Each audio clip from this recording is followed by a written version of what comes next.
प्रभु यीशु के सामर्थ्य नाम में आप सभी को जय मसीह की प्रियो। हम एक ऐसे संसार में रहते हैं जो दिखावे पर चलता है, जहां लोग ध्यान आकर्षित करने के लिए अपनी पूरी जिंदगी सबके सामने रख देते हैं। लेकिन परमेश्वर के चुने हुए लोगों को एक अलग मार्ग पर चलना चाहिए। बाइबल कहती, शांत रहो और जानो कि मैं परमेश्वर हूँ।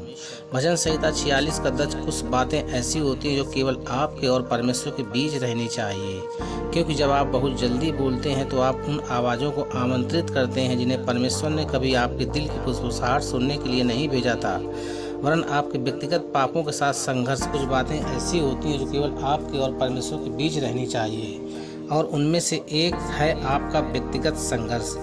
पाप के साथ हर विश्वास करने वाला व्यक्ति प्रलोभन, टेंशन का सामना करता है। बाइबल कहती है कि सब ने पाप किया और परमेश्वर की महिमा से रहित है।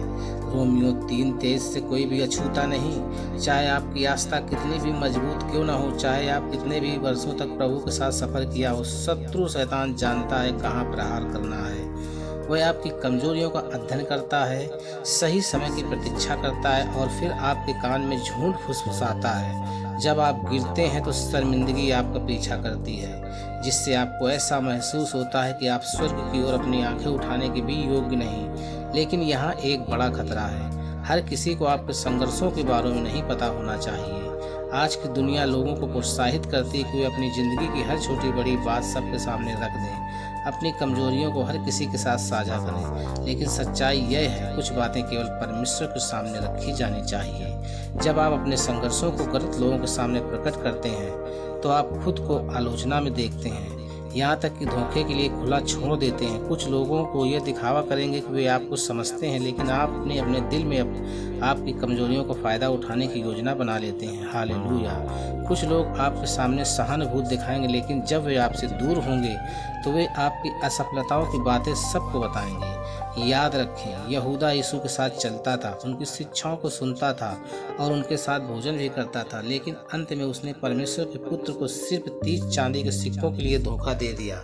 जब स्वयं यीशु को उनके अपने किसी करीबी ने धोखा दिया तो हमें कितना अधिक सतर्क रहना चाहिए कि हम किस पर भरोसा करें। शत्रु गलत लोगों का उपयोग करेगा ताकि वे आपको अधिक तोड़ दें, आपकी असफलताओं को याद दिलाते रहें और आपके अपराध बोध और निंदा की जंजीरों में जकड़े रहें।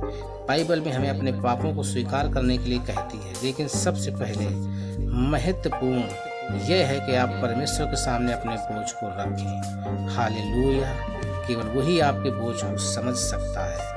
वह आपको कभी दोषी नहीं ठहराएगा, आपको शर्मिंदा नहीं करेगा। वह आपको माफ करेगा और आपको पुनः स्थापित करेगा, आपको शुद्ध करेगा। हालेलुया। प्रभु की महिमा हो। हालेलुया। किसी भी व्यक्ति के सामने अपने दिल को खोल देना आपको और गहरे घाव दे सकता है। पाप को हल्के में नहीं लेना चाहिए, लेकिन ना ही इसे दुनिया के सामने उजागर करने की कोई ज़रूरत है। आज के समय में लोग अपने पापों को सार्वजनिक रूप से प्रकट करने के लिए प्रोत्साहित किए जाते हैं। ईश्वर के सामने सच्चे मन से पश्चाताप करें। कुछ लोग अपनी कमजोरियों को गौरव के प्रतीक के रूप में धारण करते हैं, अपने टूटेपन पर घमंड करते हैं, लेकिन चंगाई की खोज नहीं करते।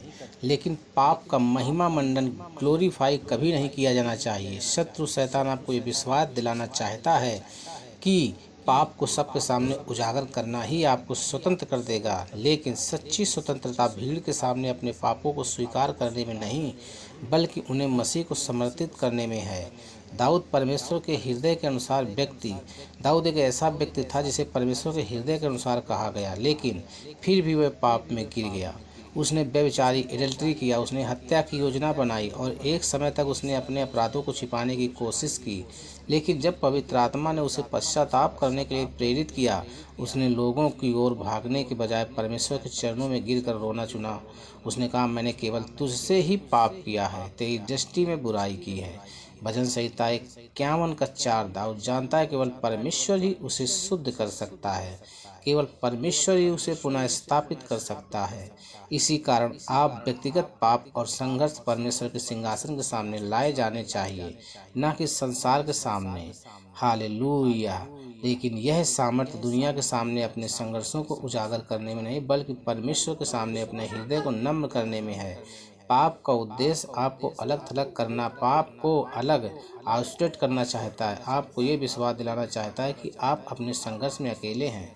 लेकिन सच्चाई यह है कि परमेश्वर टूटे हुए मन के निकट है। भजन संहिता 34 का 18। आप अपनी असफलताओं को उनके पास लाते हैं। वह आपसे मुंह नहीं मोड़ता, वह आपको गले लगाता है, वह आपको क्षमा करता है, वह आपको सामर्थ्य देता है। आप पाप पर जय पा सके। मनुष्यों की मान्यता बनाम परमेश्वर की दया। कई लोगों के इसलिए गिर गए क्योंकि उन्होंने मनुष्यों की मान्यता को परमेश्वर की दया से अधिक महत्वपूर्ण समझा। उन्होंने ऐसे लोगों पर भरोसा किया जिनके हृदय में मसीह का प्रेम नहीं था। उन्हें पुनः स्थापना, रिस्टोरेशन के स्थान पर न्याय जजमेंट मिला। आप अपने संघर्षों को कहाँ साझा करते हैं, इस बारे में बुद्धिमान बने। हमें जवाबदेही देनी पड़ेगी, लेकिन यह केवल भक्तिमय ज्ञान, मॉडली विजडम के आधार पर होना चाहिए। शत्रु यही चाहता है कि वह अपने ही शब्दों को अपने विरुद्ध उपयोग कर सके। वह आपको आपकी पुरानी पहचान की याद दिलाता रहे। वह आपको यह विश्वास दिलाए कि आप बदल नहीं सकते।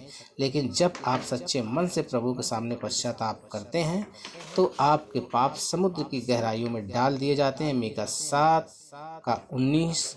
दुनिया याद रख सकती है, लेकिन परमेश्वर आपका पूरा इतिहास साफ कर देता है। सभी को जय मसीह की आमीन।